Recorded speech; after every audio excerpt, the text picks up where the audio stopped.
अस्सलाम वालेकुम नाज़रीन, आप देख रहे हैं प्रोग्राम गोया और मैं हूं अरसलान खालिद। आज के प्रोग्राम में हम बात करेंगे, इस वक्त जो हम देख रहे हैं मुसलसल एक तनाव है इलेक्शन कमीशन के दरमियान और बिलखसूस चीफ इलेक्शन कमिश्नर को टारगेट किया जा रहा है। हुकूमती वज़रा की प्रेस कॉन्फ्रेंसेस हैं, बड़े वाज़े तौर पर बयानात हैं और अब तो यहाँ तक आज़म सवाती साहब ने कह दिया कि इलेक्शन कमीशन बड़े मियाँ के हाथ की घड़ी और छोटे मियाँ के हाथ की छड़ी है। इस हद तक टारगेट किया जा रहा है इस वक्त वज़रा की जानिब से इलेक्शन कमीशन को, जो कि एक इदारा है जो कि अपनी राय रखता है, लेकिन अगर कोई मामला है या तहफ़्फ़ुज़ात हैं उनको बातचीत के ज़रिए सुलझाने के बजाय बिल्कुल आड़े हाथों लेना और इस हद तक तनकीद करना, ये सारी बातें हैं। कुछ उनके गिले शिकवे भी नज़र आए। उन्होंने कहा कि माजी में भी मुख्तलिफ लीडरान बात करते रहे हैं इलेक्शन कमीशन के हवाले से, लेकिन किसी को नोटिस भेजने की बात इलेक्शन कमीशन ने नहीं की। तो ये हमारी बारी में क्यों इलेक्शन कमीशन को इस सारे मामले का ख्याल आता है?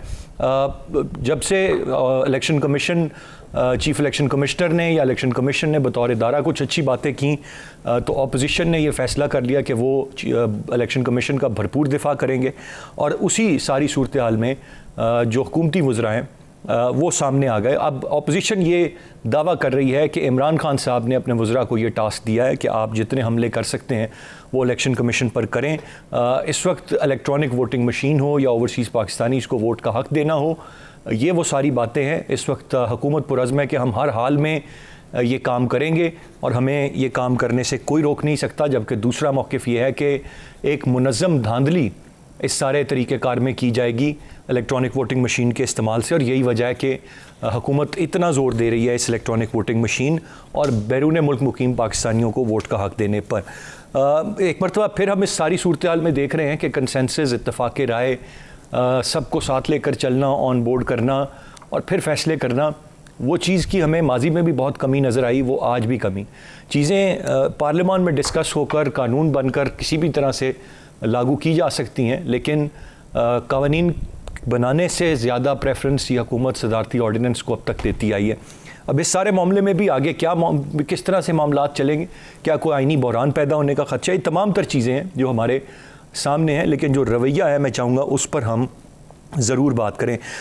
आज यही मौजू रहेगा क्योंकि अपोजिशन की तरफ से भी हम देख रहे हैं कि इसी तरह के बयानात आ रहे हैं और फिर हुकूमती वज़रा की प्रेस कॉन्फ्रेंस भी सबके सामने है। इसके साथ साथ तर्जमान पाक फ़ौज मेजर जनरल बाबर इफ्तिखार साहब की जो मीडिया टॉक है, मैं चाहूँगा उस पर हम बात करें। उन्होंने अफ़गान तालिबान के हवाले से नीयत पर कोई शक नहीं होना चाहिए।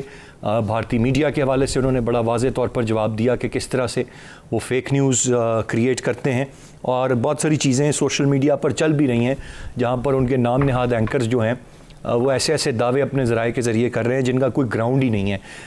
ये मामला खासा ज़ेर बहस रहा ओवर द वीकेंड। मैं चाहूँगा आज के प्रोग्राम में हम इस पर भी बात करेंगे। गेस्ट पार्टिसिपेंट्स का तारुफ कराता चलूँ। स्टूडियो में मेरे साथ मौजूद हैं ताहिर मलिक साहब, सीनियर तज्जियाकार हैं, बहुत शुक्रिया सर आपके वक्त का। अजीम चौधरी साहब हमें प्रोग्राम में ज्वाइन कर रहे हैं, सीनियर सहाफ़ी और तज्जियाकार हैं। और ब्रिगेडियर रिटायर्ड हारिस नवाज़ साहब हमारे साथ प्रोग्राम में मौजूद हैं, आप भी सीनियर तज्जियाकार। चौधरी साहब, गुफ्तगू का आगाज़ मैं आपसे करूँगा। आप ये मामलात को किस सिमत में जाता देख रहे हैं कि आप इदारों के साथ अब टकराव लें, अपनी बात को समझाने के बजाय आप किसी भी तरह बुलडोज़ करके उनको एक्सेप्टेंस लेवल उनका बनाना चाहें, ये सारी चीज़ें हैं। फिर ये डिबेट आएगी कि आया ये EVM ठीक है या नहीं है, गैर मुकीम मुल्की पाकिस्तानियों को वोटिंग का हक़ होना चाहिए या नहीं। लेकिन सबसे पहले मैं चाहूँगा तीनों मेहमानों से मैं रवैये पर बात करूँ, किसका रवैया क्वेश्चनेबल है इस वक्त? बहुत शुक्रिया अरसलान आपका। गैर मुनासिब रवैया है, गैर पार्लिमानी रवैया है और गैर जमहूरी भी है। मौजूदा हुकूमत सुप्रीम कोर्ट के एक जज के पीछे भी पड़ी हुई है और चीफ इलेक्शन कमिश्नर के पीछे इसलिए पड़ी है कि अगले 5 साल का इंतज़ाम जो कुछ भी इलेक्शंस का होना है वो इलेक्शन कमीशन के ज़रिए होना है। बावजूद इसके कि एक केयर टेकर गवर्नमेंट उस वक्त मौजूद होगी, लेकिन सदर पाकिस्तान मौजूद होंगे।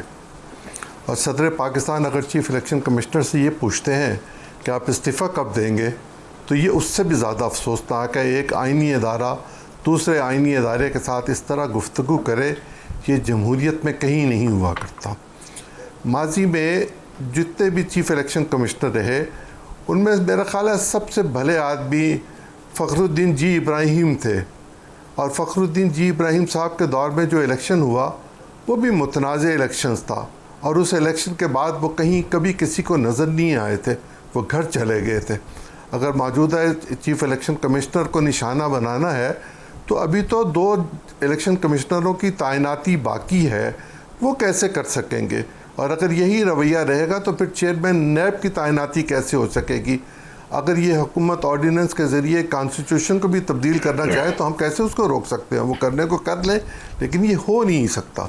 ज़रूरी नहीं कि तमाम ख्वाहिशात पूरी हों, और रवैयों की बुनियाद पर जिस तरह लहजा इख्तियार किया जा रहा है वो बहुत ही नामुनासिब है।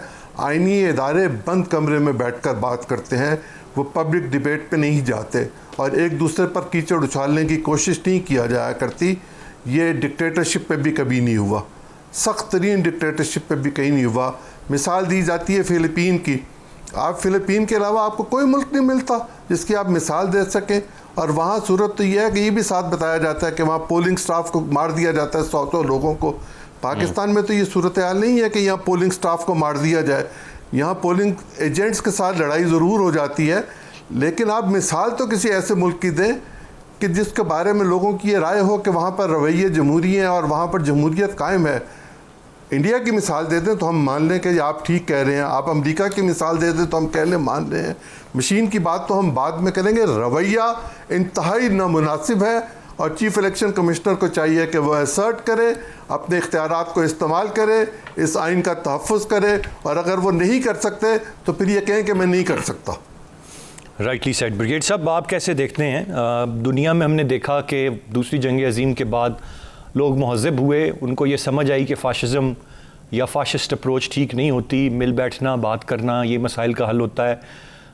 और हम क्या आज भी को वाकई 70-75 साल पीछे हैं कि आज हम उस दौर से गुजर रहे हैं जिससे बहुत सारे ममालिक 75 साल पहले गुजरे थे? देखिए सलान, बात यह है कि रवैया दोनों तरफ से गलत है। गवर्नमेंट का रवैया बिल्कुल गलत है। गवर्नमेंट के पास इनिशिएटिव होता है, government has to be more logical, government has to be more polite, और आपके पास इनिशिएटिव होता है। आप जो भी करना चाहते हैं तरीके से, आप लॉजिकल तरीके से कानून के मुताबिक कर सकते हैं। इसी तरह अगर आप इलेक्शन कमीशन को देखें तो वो इस वक्त, मेरी अपनी personal, I am not in politics at all, I feel के they are with opposition. Let's be very clear, उनका रवैया आपके उनके स्ट्रेटजिक प्लान के अंदर है कि उन्होंने इलेक्ट्रिक वोटिंग मशीन का इस्तेमाल करना है, उन्होंने ई वोटिंग का अरेंजमेंट करना है, सुप्रीम कोर्ट के इंस्ट्रक्शन है, उन्होंने पूरा प्लान किया हुआ है। मेरा क्वेश्चन इलेक्शन कमीशन है कि क्या आपने एक भी ऐसी कोशिश की है जिससे पता चले कि आप अगले जो 5 साल आपके बाद जो इलेक्शन होंगे उसमें आपने ट्राई किया? क्या आपने इसके लिए कोई एफर्ट की? क्या आपने कोई इसके लिए एक्सप्लोरेशन नहीं की? अगर आपको ये एक मौका दिया गया हुकूमत की तरफ से, तो क्या आपने इसमें जो आपने इसमें डिफेक्ट निकाले, ऑब्जर्वेशन की, उनका हाल बताया? आपने कहा कि जी ये वो इंटरनेट कनेक्टेड नहीं है, कोई रास्ते में उठा के ले जाएगा, वो दूसरा मशीन में उठा के ले जाएगा, फिर इसका कोई फुल प्रूफ फॉलो होना चाहिए। क्या ऑपोजिशन ने एक पॉइंट भी दिया इसकी इम्प्रूवमेंट के लिए, या कोई सजेशन के लिए, या इसके डिफेक्ट के लिए कि इसको और बेहतर करें? वो भी नहीं किया। क्या इलेक्शन कमीशन ने अभी 6 महीने साल से हो रही है, आपने इसको कोई ट्राई किया? आपने बाई इलेक्शन में इस्तेमाल करने की कोशिश की? Find out the snacks. अगर पॉजिटिव अप्रोच हो तो फिर फाइंड द स्नैक्स कि इसमें क्या नुक्स हैं, इसकी क्या सजेशन है, हमें इस तरह की मशीन चाहिए। वो आप उसको देखें, उसको आप दोबारा थ्रेड बेयर करें, फिर उसके बाद दोबारा उसका एक्सपीरियंस करें। आपके कैंट बोर्ड इलेक्शन में उसी में आप किसी एक हल्के में कर लेते, 2 कैंटोनमेंट लाहौर में या पिंडी में कहीं कर लेते, वो भी आपने नहीं किया, आपने बाई इलेक्शन में नहीं किया। तो बात यह है कि फिर उसके बाद आप हुकूमतों को आप एक्सप्लेनेशन दे रहे हैं, आप आउटराइटली कहते हैं ये मशीन नहीं ठीक होगी। This is not the way. आप इलेक्शन कमीशन है, आपने इलेक्शन कराना है, पार्लियामेंट ने आपको कवानीन बना के देने हैं, उसके रूह में आपने transparent, fair and free election कराने हैं। एक तो जहाँ ये पता चल रहा है कि आपने जी किसी हालत में EVM नहीं करना। मेरी अपनी ऑब्जर्वेशन ये है कि election commission of Pakistan is gaining time. एक वक्त जब आएगा, जब 1 साल रह जाएगा, आप कहेंगे मशीन भी ठीक है, सब कुछ वी कैन नॉट प्रोक्योर। मुझे एक बात बताएं ब्रिगेड साहब, मुझे एक बात बताएं, अगर ये गवर्नमेंट चाहती है तो जो तरीकाकार है कि कानून साजी करे और फिर इलेक्शन कमीशन भी पाबंद होगा उसको फॉलो करने का, अगर कोई एक कानून बन जाता है, ये बयानबाजी का क्या माजरा है? अब अरसलान यहाँ देखें, इशू ये है कि गवर्नमेंट और opposition they are loggerheads, सींग फंसाए हुए हैं। गवर्नमेंट की बिल्कुल गलती है, कोई डाउट नहीं है। आपने मुज़ाकरात करने हैं, पार्लियामेंट को फाल करना हुकूमत की जिम्मेदारी है, पार्लियामेंट की इंपॉर्टेंस को अयां करना हुकूमत की जिम्मेदारी है। आप वहाँ जाके इसको लेकर तो बात तो करें, ऑपोजिशन देखें बात नहीं कर रही, वो कहते हैं हमने इसको मानना ही नहीं है। तो अब वर्ड फिर एक ही है लेजिस्लेशन, ठीक है, government should try it, but उससे पहले साथ ही साथ साइमल्टेनियसली आप मशीन को ट्राई तो करें। डेमोन्स्ट्रेशन दे दी आपने, 37 पॉइंट फनी पॉइंट निकाल के दे दिए कि जी बिजली नहीं होगी, ये नहीं होगा, वो नहीं होगा, एवरीथिंग इज एन आंसर।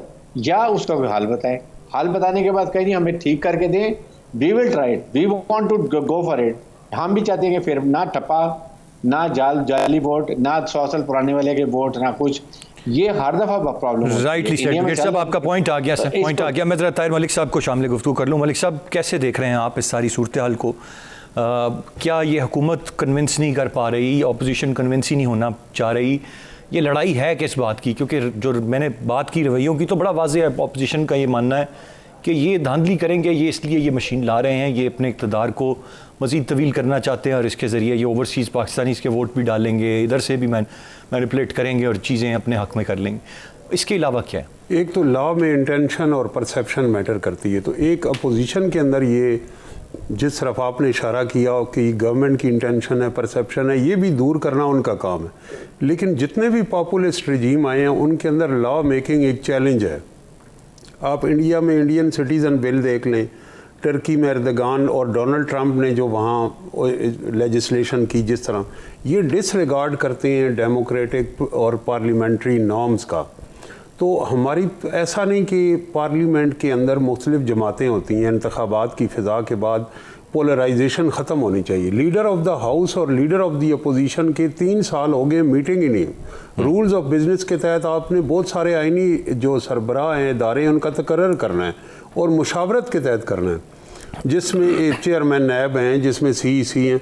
तो आप चाहे आपका ज़ाती इख्तिलाफ हो, फिर पब्लिक अकाउंट कमेटी के इशूज़ हैं, तो आप इस हद तक ले गए कि चलनी। और हमने ये देखा कि जब कश्मीर पे, गज़ा पे, अहम चीज़ों पे ब्रीफिंग हुई अफ़गानिस्तान पे, तो वहाँ leader of the house missing थे। कभी अपोजिशन के लोग भी कि जो हैं उनकी ज़बान भी बहुत तल्ख होती है प्राइम मिनिस्टर के बारे में, प्राइम मिनिस्टर की ज़बान, तो इससे कॉन्सेंसस जन्म नहीं ले रहा।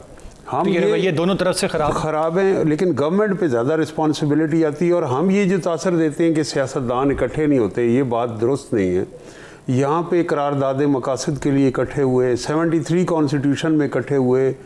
जरदारी और पीपल्स पार्टी के दौर में जो कॉन्स्टिट्यूशन में 18वीं तरमीम और जो वो सारे सदर के इख्तियारात पार्लियामेंट को मुंतकिल हुए, मिलिट्री कोर्ट का मामला हो, फाटा रिफॉर्म बिल हो, ये सारी चीज़ें वो हैं जहाँ हम कंसेंसस देख रहे हैं। तो इस स्पिरिट को आगे ले जाने की ज़रूरत है। अब जिस तरफ ब्रिगेडियर साहब ने दुरुस्त निशानदेही की, आप इलेक्टोरल रिफॉर्म्स की जो डिबेट है, पुरानी तकरीरें निकाल लें, 126 दिन डॉक्टर ताहिर उल कादरी और इमरान खान साहब ने बड़ी तफसील से बताया कि हमारे इंतखाबी निज़ाम में नकाइस क्या हैं।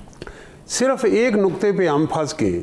अब मैं आपको बताता हूँ क्या नकाइस हैं। एक ये है कि अगर मेरा वोट कराची में पोस्टेड है और मैं इस्लामाबाद ड्यूटी है, मैं यहाँ वोट पोल नहीं कर सकता। दूसरा सबसे जो बड़ा अच्छा है इसमें जो सकम है वो ये है कि पैसे का इस्तेमाल हमारा इलेक्शन कमीशन बाइख्तियार नहीं नज़र आता। जो इंतखाबात में खर्चे की हद है वो कौंसलर के इंतखाबात में भी वो उसको वायलेट किया जाता है, लेकिन इलेक्शन कमीशन डिस्क्वालीफाई नहीं करता। पार्लियामेंटेरियंस के एसेट वेबसाइट पे एक दफ़ा डाले फिर डाले नहीं गए। जो लोग स्क्रीन आउट होने चाहिए क्रिमिनलाइजेशन ऑफ पॉलिटिक्स में, वो स्क्रीन आउट नहीं हो रहे। इस तरह के रिफॉर्म्स की हमें ज़रूरत है। सिर्फ हम एक इशू पे फंसे हुए हैं। अब ये बड़ा इंपॉर्टेंट है, समुंदर पार पाकिस्तानियों को मेरी ज़ाती राय में वोट का राइट मिलना चाहिए। अगर ये मुल्क उनकी मईशत में उनकी अहम कंट्रीब्यूशन है, वो पाकिस्तानी है, डुअल नेशनल है। लेकिन मेरा दूसरा सवाल होगा, अगर मैं वोटर फहरिस्त में हूँ तो फिर मेरा ये भी राइट है कि मैं इलेक्शन में हिस्सा भी ले सकूँ। अगर मैं वोटर हूँ तो मैं कैंडिडेट भी बन सकता हूँ। तो इस पे कश्मीर में ये हुआ है कि वहाँ सीटें रखी गई हैं ओवरसीज। तो ये क्यों नहीं हम भी 5-10 आबादी के लिहाज से सीटें रखें, लेकिन हम डिस्कशन कर ही नहीं रहे। अगर आप एक आईनी इदारा है, ब्रेक से वापस आकर गुफ्तगू को आगे बढ़ाते हैं, साथ रहिए जी। Welcome back. जिस तरह ब्रेक पे जाने से पहले बात हो रही थी कि बहुत सारी चीज़ें हैं जो अंडर डिस्कशन आ सकती हैं, उन पे एग्रीमेंट डिसएग्रीमेंट हो सकता है। फिर कानून बन सकता है और फिर बग़ैर किसी की उंगली उठाए शफाफ इंतखाबात भी हो सकते हैं, लेकिन ये हो नहीं पाता। 2018 के इंतखाबात से पहले भी इंतखाबी इस्लाहात हुई थी, उनके तहत भी किसी को नताइज कबूल नहीं थे। 2023 में भी शायद एक आध जमात जो जीतने वाली होती है वो कबूल कर लेती है, बाकी किसी को शायद उस तरह से नताइज कबूल ना हो। अब ज़रा मैं टेक्निकल साइड पे आता हूँ इसकी, मैं और ये 2-3 चीज़ें हैं। अजीम चौधरी साहब, एक तो इलेक्ट्रॉनिक वोटिंग मशीन पे ख़ुद सवालात हैं दुनिया भर में, हैक होने के मामलात बहुत कॉमन हैं, उसको हैकिंग प्रूफ कैसे बनाया जा सकता है, that's very important question which remains there. फिर ओवरसीज़ पाकिस्तानीज़ पर अभी ताहिर मलिक साहब ने अपनी राय दे दी, लेकिन एक नुक्ता ये है कि जिस तरह बाकी ममालिक के लोग हैं जो ओवरसीज़ हैं, किसी भी दूसरे मुल्क में रह रहे हैं, वो वहाँ की सियासत में ज़्यादा से ज़्यादा हिस्सा लेते हैं, वहाँ पे पार्लियामान में अपनी नुमाइंदगी बढ़ाने की तरफ ज़्यादा तवज्जो देते हैं, क्योंकि वो बुनियादी तौर पर उन्होंने अपनी ज़िंदगी वहाँ गुजारनी होती है, उनकी औलाद वहाँ पर होती है, उनका मुस्तकबिल वहाँ पर होता है। फिर ये सवाल कि आया उनको यहाँ की सियासत में भी या फिर दोनों जगह सियासत में हिस्सा लें, किस तरह होना चाहिए? ईवीएम के जो मामलात हैं उस पर तो दुनिया भर पे एतराज़ात मौजूद हैं, और अगर इलेक्शन कमीशन को या पाकिस्तान की अपोजिशन की जमातों को उस पर इख्तलाफ है तो उस इख्तलाफ को ख़त्म करने की कोशिश भी की जा सकती है, लेकिन इख्तलाफ को ख़त्म करने के लिए मुज़ाकरात करना ज़रूरी होते हैं। अगर हुकूमत मुज़ाकरात करना ही ना चाहे और अगर मुज़ाकरात हो रहे हैं और हुकूमत उसमें बदएतमादी की फ़िज़ा कायम कर दे, अंदर बंद कमरे में गुफ्तगू हो रही है और टीवी पर टिकट चलने शुरू हो जाएं, तो फिर मुज़ाकरात नहीं हुआ करते। मुज़ाकरात का एक तरीक़ाकार है और उनमें होने वाली बहुत सारी चीज़ों को कभी भी बाहर नहीं आने दिया जाता। दोनों फ़रीक़ैन ये तय कर लेते हैं कि कौन सी चीज़ हमने मीडिया को बतानी है और फिर मीडिया को आकर वो चीज़ बता दी जाती है, दोनों उस पर इत्तफ़ाक़ करते हैं। और अगर इख्तलाफ राय मौजूद हो तो तब भी ये कहा जाता है कि अभी कुछ अमूर ऐसे हैं जिन पर हमने बात करनी है, हम अगली मीटिंग में उन पर बात करेंगे। मुज़ाकरात के दरवाज़े बंद करना शदीद गैर जमहूरी तर्ज़ अमल है। अगर ये मामला हल होगा तो मुज़ाकरात से होगा, और अगर मुज़ाकरात नहीं होंगे तो ये मामला हल हो ही नहीं सकेगा, ये इंतखाब होने से पहले ही डिस्प्यूटेड हो जाएगा। मैं तो ये समझता हूँ कि पाकिस्तान में कोई भी इंतखाब ऐसा नहीं कि जिसके बारे में इख्तलाफ राय मौजूद नहीं है, लेकिन इस इंतखाब आने वाले 2 साल के बाद जो इंतखाब होना है इस पर तो पहले से ही उंगलियां उठनी शुरू हो गई हैं और बदनीयती की बात की जा रही है। अगर मैं ये समझ भी लूँ कि नहीं कोई बदनीयती नहीं होगी और सब चीज़ें ठीक हो जाएंगी, फिर भी एक एतमाद की फ़िज़ा को कायम करना हुकूमत की ज़िम्मेदारी है। ये हुकूमत ने मुतमईन करना है। जब आके आप बैठ के ये कहते हैं कि इलेक्शन कमीशन ने 10 नुकात ऐसे बताए हैं जो हमें करने हैं और 27 उन्होंने करने हैं, तो आप 27 के 27 या 37 के 37 बता दें कि वो क्या नुकात हैं जिन पर बात हो रही है या एतराज़ किया गया है, उनको पब्लिक कर दें। और आप उसके बारे में अगर बात इस तरह ना करें तो वो ज़्यादा मुनासिब है। आइनी इदारे का सरबरा ख़ुद इस तरह की गुफ्तगू कर नहीं सकता जिस तरह की गुफ्तगू की तवक्को की जा रही है कि चीफ़ इलेक्शन कमिश्नर जवाब के तौर पर कहे। वो ज़्यादा से ज़्यादा ये होगा कि एक तर्जुमान जो है वो एक बयान जारी कर देगा और वो इलेक्शन कमीशन की तरफ से होगा। 18वीं तरमीम के बाद इलेक्शन कमिश्नर जो है उसके 5 मेंबर्स की राय मुत्तफिक होगी तो कोई चीज़ होगी या कसरत के राय के साथ फ़ैसला होगा। पहले चीफ़ इलेक्शन कमिश्नर का फ़ैसला हतमी हुआ करता था, अब वो भी एक वोट है। और अभी जो कुछ भी हो रहा है इलेक्शन कमीशन के हवाले से, इसका मतलब यह है कि कम से कम 3 अरकान में से 2 अरकान एक तरफ राय रखते हैं और मुमकिन है तीनों वही राय रखते हों जो बाज़ार में लाई जा रही है या मीडिया को दी जा रही है। मजबूर ना करें आइनी इदारों को कि वह सड़क पर आकर अपनी बात कहने का तरीका कार सीखें। एक तरीका है हुकूमत चलाने का, उसको उसी के तहत चलाएं। अगर आप उस तहत नहीं चला सकते तो फिर आपका कोई भी अंजाम जो है वो अच्छा देखेगा नहीं। आपको चाहिए, जैसे अभी पहले भी बात हो रही थी, कि आप कौमी असम्बली और सेनेट में इन चीज़ों को ले जाएं, आप इस पर डिबेट कराएं। आप तो प्रेस के बारे में जो कुछ कहना चाह रहे थे और जो कह रहे थे उसको भी आप नहीं लाना चाहते थे सामने, लेकिन आप किस किस चीज़ को छुपाकर सदारती हुक्म के ज़रिए करेंगे। पाकिस्तान में अगर वज़रा का एटीट्यूड यही रहेगा तो जमहूरियत को एक ना एक दिन ख़तरा लाहक होगा। वो ख़तरा ज़रूरी नहीं कि मार्शल लॉ की सूरत में हो, वो किसी फस्तायत की सूरत में भी हो सकता है, वो अनारकी की सूरत में भी हो सकता है। हुकूमत को चाहिए वो होश के नाखुन ले और मुज़ाकरात के दरवाजे खुले, जिस भी कीमत पर खुलते हैं। अगर वो नहीं खोल सकते तो फिर यकीनन किसी और को मुज़ाकरात की बजाय कुछ और करना पड़ेगा, जिसके नतीजे में इनके हिस्से में कुछ भी नहीं रहेगा और मुज़ाकरात के लिए ये तरसते रहेंगे। राइटली सेड ब्रिगेड साहब, बजाय जो 3 साल का ट्रैक रिकॉर्ड है, इसमें तो कोई मुज़ाकरात या डायलॉग या इंगेज करना या साथ चलना या इत्तफ़ाक़ राय से फ़ैसले करना ये हमने देखा नहीं है। बज़ाहिर ये पता लगता है कि इनका खासा नहीं है। तो अब क्या ये गियर शिफ्ट कर पाएंगे और अब जा सकेंगे मुज़ाकरात की तरफ, या मुझे तो बज़ाहिर अगर पूछें तो नहीं लगता। इनके रवैये मज़ीद तल्ख़ होते जाएंगे, इनके लहजे मज़ीद तल्ख़ होते जाएंगे, लेकिन मुझे नहीं लग रहा कि ये मुज़ाकरात करने की तरफ बढ़ेंगे। ना इनमें ऐसे लोग हैं जो इस तरह का काम कर सकते हैं। देखें अरसलान, बात यह है कि मैं बिल्कुल कहता हूँ कि गवर्नमेंट की निगोशिएटिंग स्किल्स बहुत कमज़ोर हैं, एग्रीड। बट ऑपोजिशन का जो रवैया है, जिस तरीके से वो हर बात को एक खुला वो मुकाबला शुरू कर देते हैं, है चाहे ईवीएम के ऊपर आप मुझे बताएं, उन्होंने कोई एक पॉइंट सजेशन दिया, एक पॉइंट नहीं दिया। तो व्हाट इज दिस?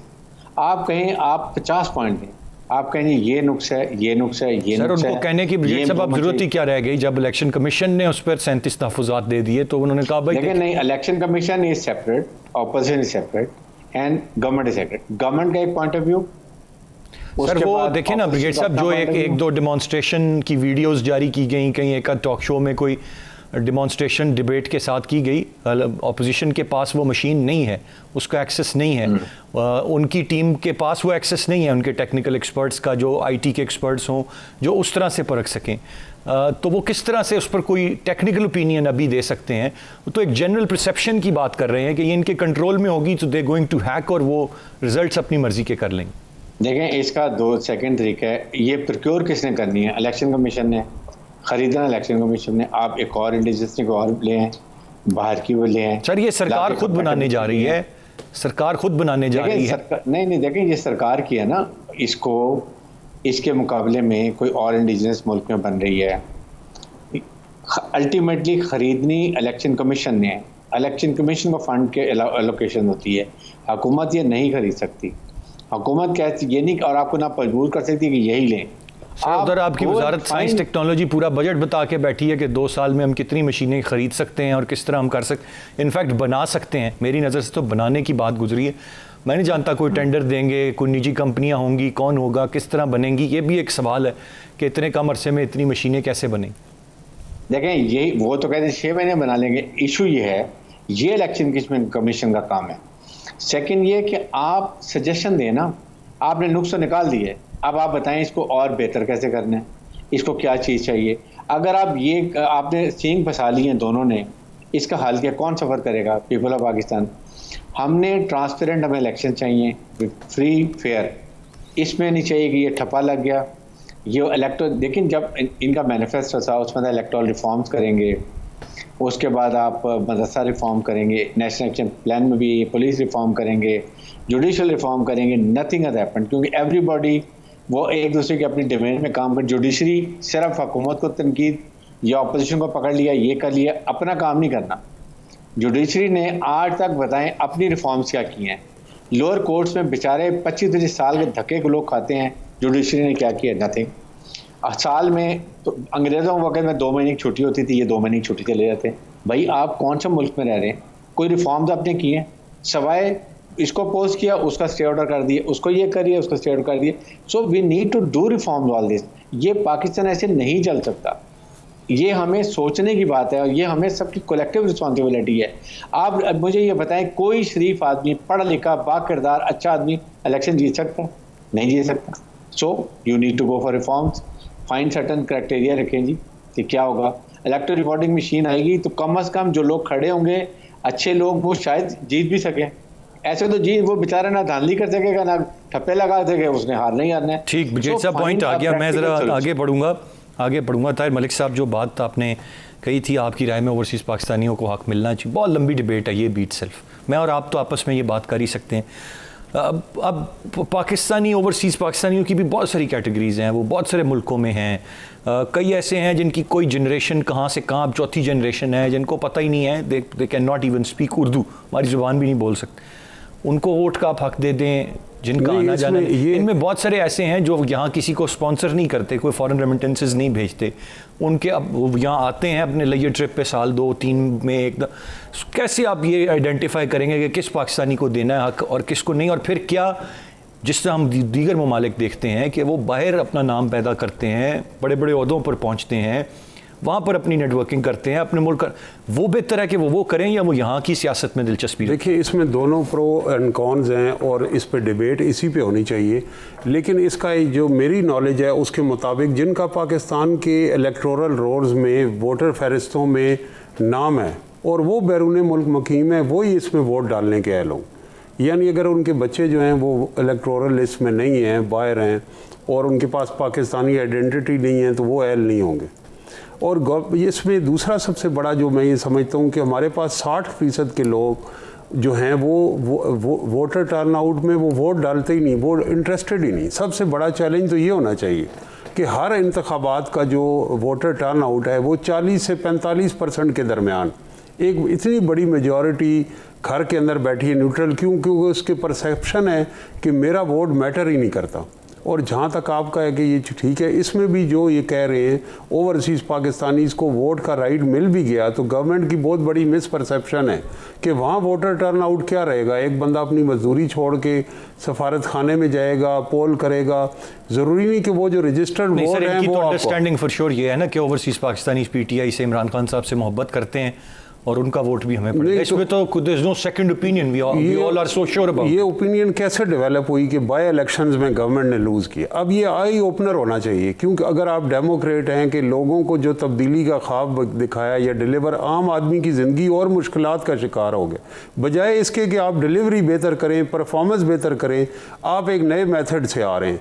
और पाकिस्तान में फेयर इलेक्शन का यही अलमिया है। यहाँ पे कभी मैग्नेटिकिंग, कभी RTS और कभी ये अब बाहर का ला गया। अब ये जो ब्रिगेडियर साहब बात कर रहे थे, पिछले इंतखाबात में RTS सिस्टम हमसे बैठ गया, यानी स्मार्टफोन से पोलिंग एजेंट, प्रिजाइडिंग अफसर रिज़ल्ट कंपाइल नहीं कर सका। उसकी 90 डेज़ के अंदर पार्लियामेंट में, कैबिनेट में रिपोर्ट पेश होनी थी इंक्वायरी की, 3 साल हो गए, नहीं हुई। जो जुडिशल रिफॉर्म्स की ये बात कर रहे हैं, attorney general, law minister, law secretary, multiple forums हैं जहाँ वो जुडिशल कॉन्फ्रेंस में बैठ के चीफ जस्टिस के साथ ये बातें कर सकते हैं कि भाई यहाँ जुडिशल रिफॉर्म्स होनी चाहिए। ये रिफॉर्म्स हैं कि 7 IG तब्दील हो गए।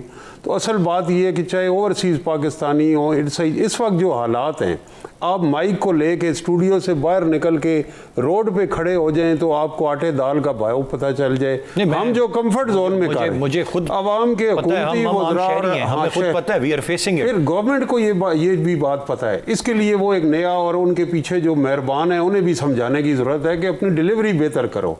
ये जो आप मना रहे हैं, अगर गरीब 400 रुपए किलो ऑयल खरीदेगा, ये तो अगर पेट्रोल इधर आएगा, तो क्या ओवरसीज, सबसे बड़ी बात तो ये है कि इकॉनमी के ऊपर आप फोर्स, गरीब का चूल्हा नहीं जल रहा, वो कहेगा भाड़ में गया, सबसे बड़ा रियासत वो लूटा इतना है माजी में, क्या मुल्कों के, वो कैसे आज ये क्या करें? इतना माजी में लूटा गया है, वो कहते हैं कि अब क्या करें हम 3 साल में, कौन सा हमारे पास जादू की छड़ी है? वो यही है कि वो जो कह रहे हैं कि जो अब वो परवीन शाकिर का शेर है कि जिससे लूटा, यही बात है अच्छी मेरे हरजाई की, कि वो जिसने लूटा है वो इनके पास ही आया है। काबीना की तरफ अगर आप कैमरा लगाएंगे तो वहाँ सौदागर भी बैठे हैं, लूटने वाले भी बैठे हैं, घी वाला भी बैठा है, तेल वाला भी। पता अभी सेनेट के इंतखाबात हुए, उसमें आप देखें कंट्रैक्टर्स को, सिगरेट माफिया को, चीनी माफिया को, सबको सियासी पार्टियों ने टिकट दे दी और हुकूमती पार्टी ने दी, जिनकी अपनी पार्टी ऑर्गेनाइजेशन ने कहा है कि हम इन्हें जानते नहीं।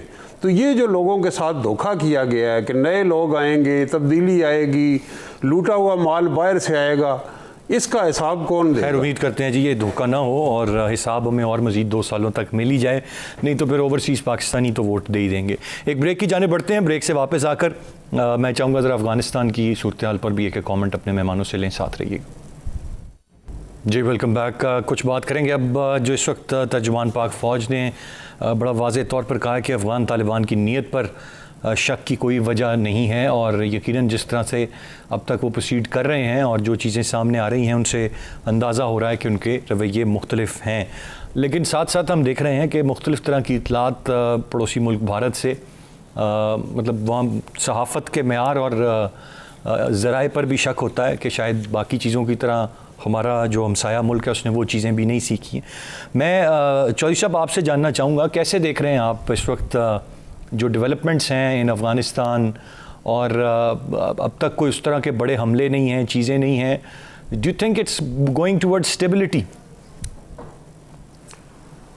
अरसलान, बात यह है कि हम अफ़गानिस्तान के बारे में तो ये बात करना चाहते हैं कि वहाँ हुकूमत में तमाम लोगों को शामिल कर लिया जाए, वो उज़्बेक हो, वो ताजिक हो, वो जो भी हो, हज़ारा हो, कोई और भी हो।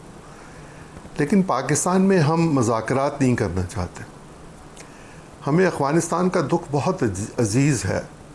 हम 40 साल से अफ़गानिस्तान के मामलात में किसी न किसी तरह मौजूद रहे हैं, चाहते हुए या ना चाहते हुए। ये हम पर इल्ज़ाम आया, हम बेशुमार कुर्बानियाँ दे चुके और अब सूरत हाल जहाँ पहुँच चुकी हुई है उसमें गैर यकीनी सूरत हाल जो है वो मौजूद है।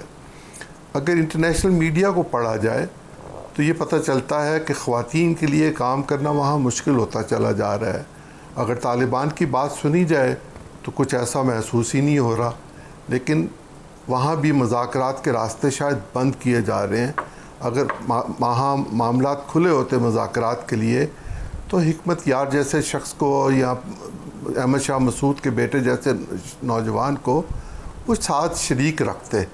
अगर आप अपने मुखालिफिन के साथ दुनिया के किसी भी हिस्से में शद्दत इख्तियार करके लेकर चलेंगे तो फिर मामलात चल नहीं सकते, फिर कहीं ना कहीं कोई ना कोई चिंगारी जो है वो नज़र आती रहेगी। ये दुरुस्त है कि सब लोगों को शरीक होना चाहिए अफ़गानिस्तान में भी।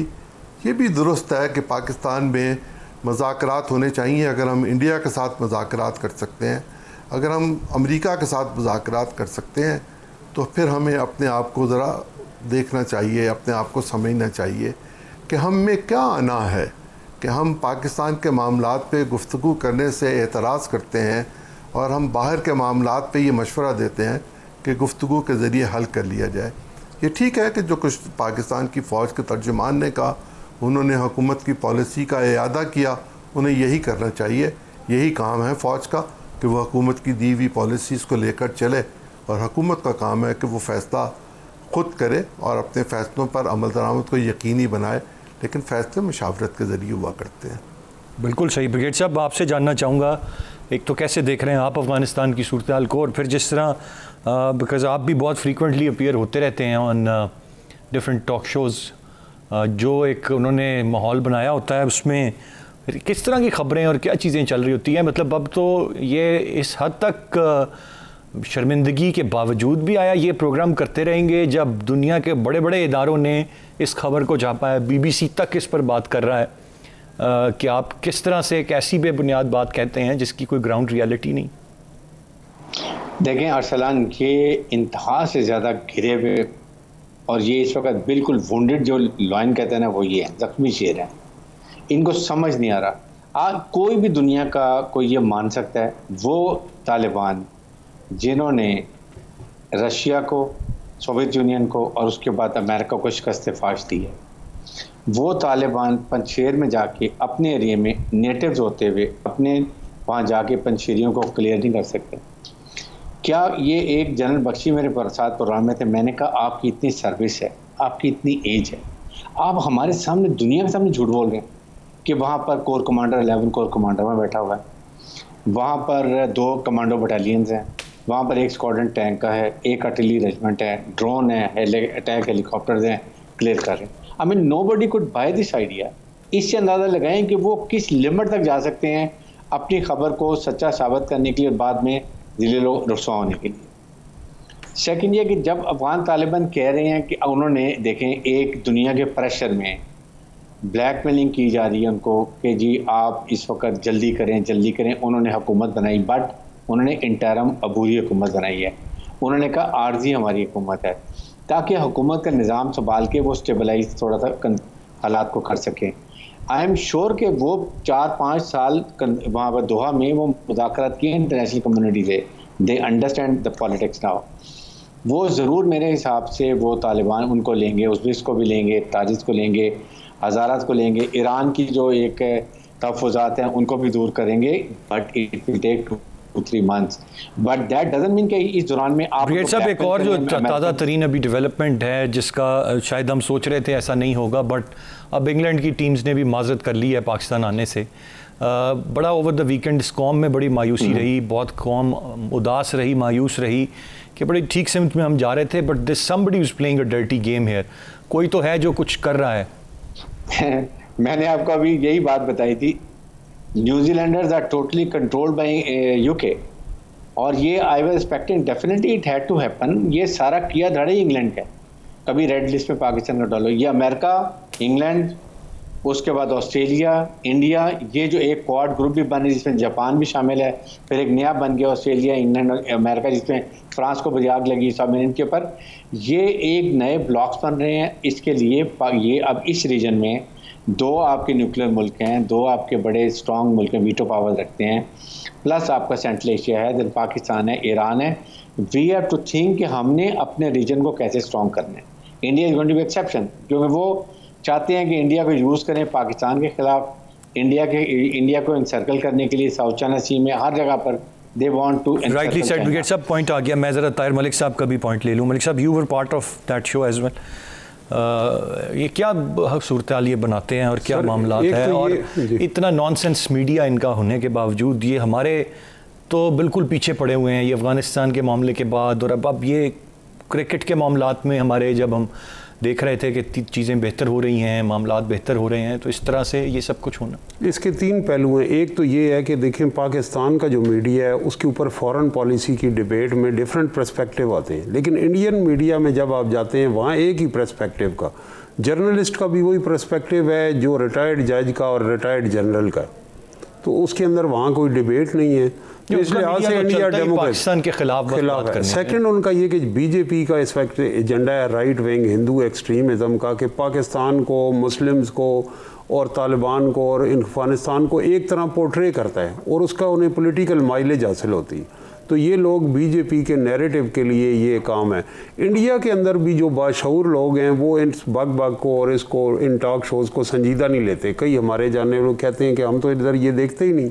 एक मखसूस उनकी नैरो पॉपुलिस्ट एक लाइन उनकी है इसमें। चौथा है कि फेक न्यूज़ के हवाले से भी आप ये देख लें कि वहाँ उनको एक किसी जंग लड़ने के लिए किसी कोर कमांडर को बैटल फील्ड में तो जाना नहीं पड़ता, जंग तो पीछे हो रही होती है, उसको वो प्लान कर रहे होते हैं वार में। तीसरा वो कह रहे हैं जी पंजशेर में वहाँ हमारे सीनियर आर्मी ऑफिसर हैं, और उन्हीं के मुतालिक कह रहे हैं कि काबुल में वो शाम को 5th फ्लोर पे। तो एक बंदा जो पंजशेर में है वो कोई उस ऐसा खलाई मखलूक है कि वो वहाँ विद इन नो टाइम वहाँ पहुँच जाता है। तो ये सारा एक आम आदमी को उनके लोगों ने इस बयानिए में रखा है जो नफ़रत की बुनियाद पे। लेकिन तारीख़ ये बताती है कि जो मुल्क नफ़रत की बुनियाद पे दूसरी कौमों के साथ लड़ते हैं, एक दिन वो हिटलर का जर्मनी हो, मुसोलिनी का इटली हो या दूसरे ममालिक हों, वो दे आर डूम्ड। तो इंडिया के बारे में हमें तो इसमें परेशान नहीं। अब जो कुछ वहाँ उनकी अपनी गवर्नमेंट कर रही है, माइंड सेट कर रहा है, पाकिस्तान के लिए यही काफ़ी है कि वो उनको ये देखें। दूसरा जो आप कह रहे हैं खुद को मार रहे हैं, जो पॉइंट ब्रिगेडियर साहब ने बड़ा इंपॉर्टेंट स्ट्रेस किया कि अभी रीअलाइनमेंट हो रही है, शायद ब्रिटेन और ये मुल्क देख रहे हैं कि पाकिस्तान, हम शुरू से वेस्ट में रहे, हमारी लीवरेज है वो हम यूज़ नहीं कर रहे। मैं आपके प्रोग्राम में ज़िम्मेदारी से बात, जब हम रेड लिस्ट में आए हैं, ब्रिटेन की इकॉनमी सारी सर्विसेज पे, और हमारा यहाँ से करोड़ों पाउंड फीसेस जाती हैं एज एक्सटर्नल स्टूडेंट, जो एक AO लेवल और जो university of London, university of Cambridge के, अगर आप वो सस्पेंड कर दें, ये थ्रेट ही दे दें तो कि भाई आप हमारे यहाँ खेलने नहीं आ रहे, आप हमारे यहाँ ये रेड लिस्ट में डाल रहे हैं, तो हम इसको कंसिडर कर रहे हैं। तो वो सीधे हो जाएंगे। इसी तरह हमारे लाखों लोग वहाँ पढ़ने जाते हैं, इलाज कर। ब्रिटेन की इकोनॉमी में मिडल ईस्ट का, पाकिस्तान का, इनका बड़ा इंडिया का शेयर है, लेकिन हम उस लीवरेज को यूज़ ही नहीं कर रहे। हमारे MP वहाँ हैं, तो ये हमारा एक लिहाज से फॉरेन ऑफिस तो अगर हम ये अपना लेवरेज का ये लें, यूज़ करें, तो चीज़ें हम बेहतर कर सकते हैं, but we need to step up for that. बहुत शुक्रिया तीनों रिस्पेक्टेबल गेस्ट का। आज के प्रोग्राम से इतना ही। अरसलान खालिद को इजाज़त दीजिए, अल्लाह ने के पास।